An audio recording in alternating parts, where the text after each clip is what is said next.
Good morning, students.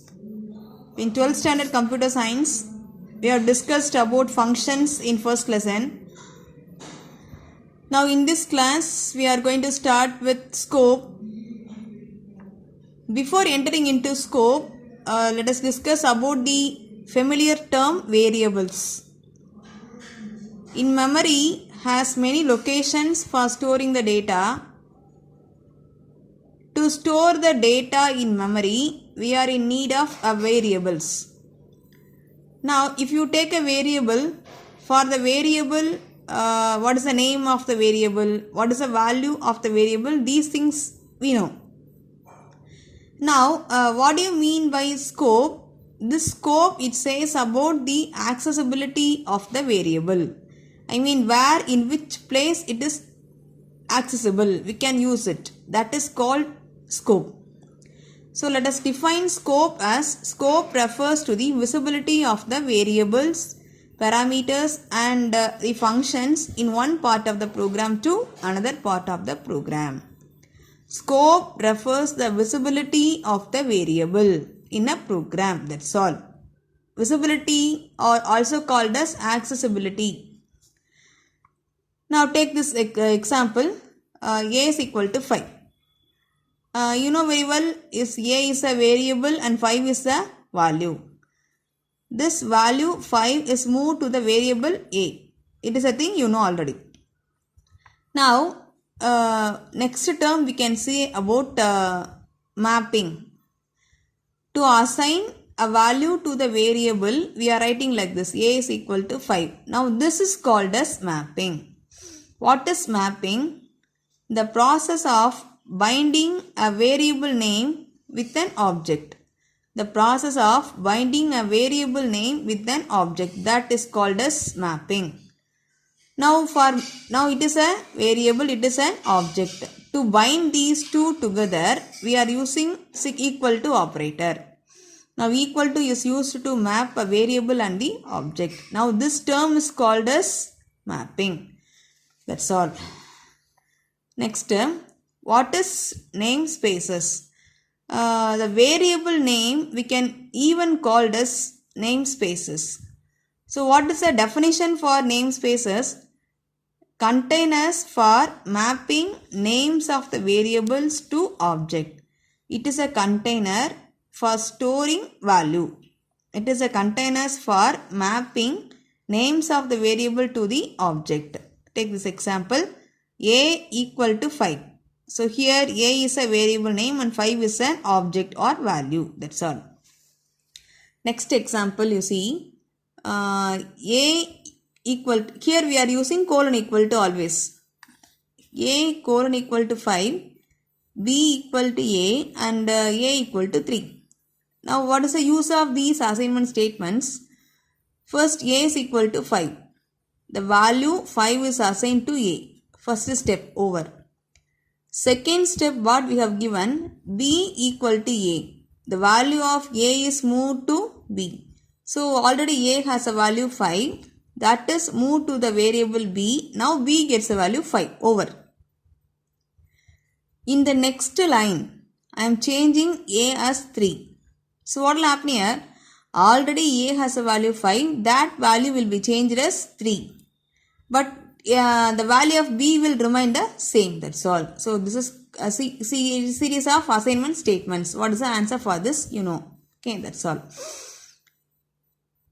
Next term we can say, again the same thing, scope. One more definition for scope is, it is a part of the code where it is visible. It is the part of the code where it is visible.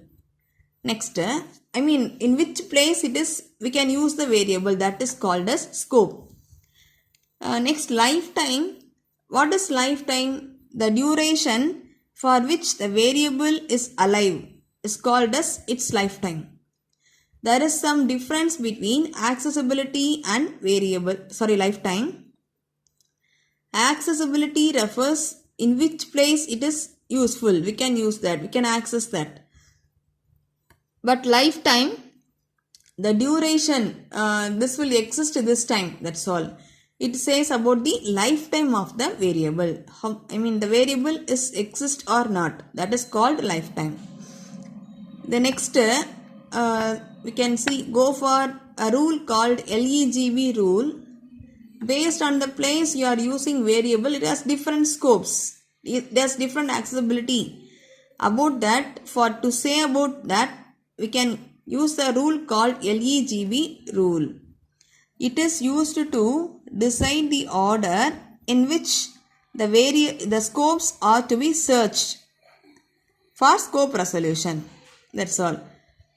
Here, suppose a variable is used in this place. What is the scope of it? Inside the function, outside the function, inside the program. So it has different scopes. To say about these, we can use a rule called LEGV rule.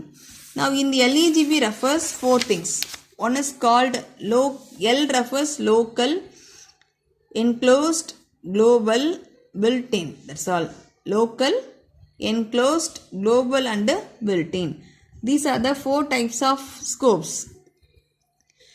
First, what is local scope? The local scope defined inside the function. The local scope defined inside the function.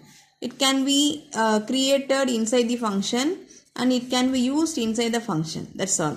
It will exist up to the function only. Outside the function, it will be deleted. We cannot access that. This is called as local scope.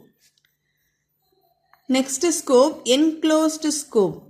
Before enclosed, what is nesting? A function present inside another function is called as nesting function. A function present inside another function is called as nesting function. Like this here, enclosed means what? One function is there, inside another function is there. So the variables used in both places can be used in both places. The inner variable can be used in outside function. Similarly, outside variable can be used in inside function. That is called enclosed. In both the places we can use the variable. That is called enclosed scope. Defined inside enclosing functions.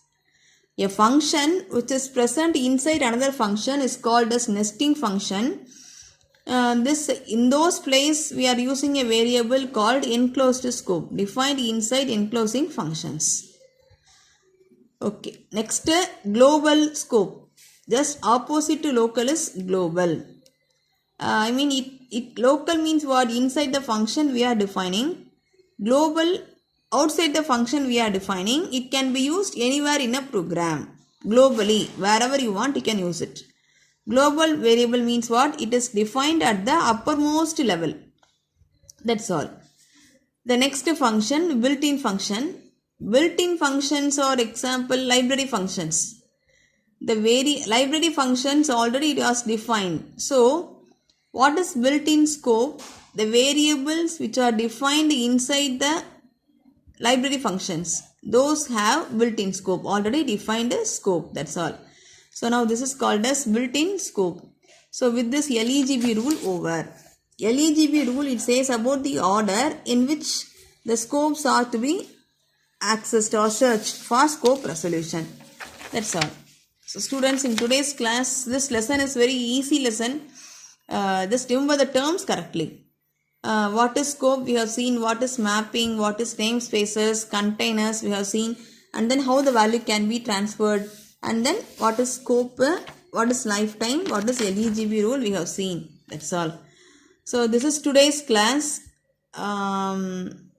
Just learn thoroughly. If you see the video again and again, you can get the clear idea.